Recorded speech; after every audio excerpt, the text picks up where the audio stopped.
เราหลงกันขึ้นบ้านใหม่ก็ดีพระสวด9 องค์อะไรก็มีแต่9ทั้งนั้น9 องค์หมอโหรพามันหลอกเราทำไงเราก็หลอกไปมันถ้าบ้านหลังไหนมันจะเป็นมงคลวัดก็ดีสืบชะตาวัดสืบชะตาบ้านนะ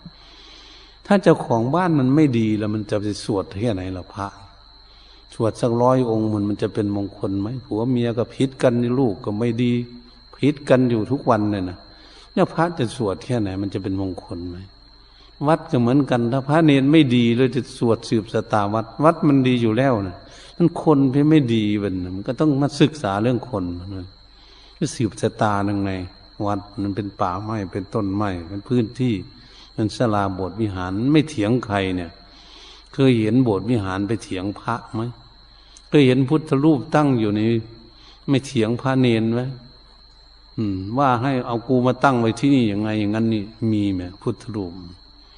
นั่นแหละหลวงปู่ตื้อเพิ่นยังเทศว่าต้องทำใจให้เหมือนพระเจ้าทองก็เหมือนพุทธรูปร้อนท่านก็ไม่เดือดร้อนหนาวท่านก็ไม่เดือดร้อนจุดธูปอบจมูกท่านก็ไม่จามไม่ไอเหมือนกับพุทธรูป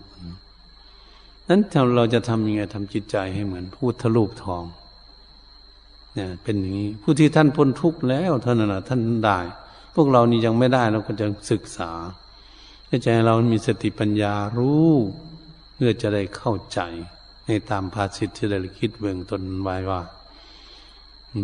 พุทธสโลกธรรมิหิกิตังยัสสนกัมปติอโศกังวิลสังเขมัง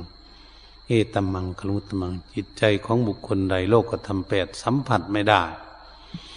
บุคคลนั้นจึงจะไม่เศร้าโศกจึงอยู่เกษมสารมีความสุขสบายไม่รู้จะสบายแค่ไหน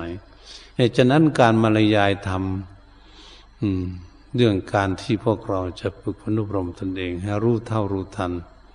กับโลกธรรม8มาแต่ต้นจนอวสานนี้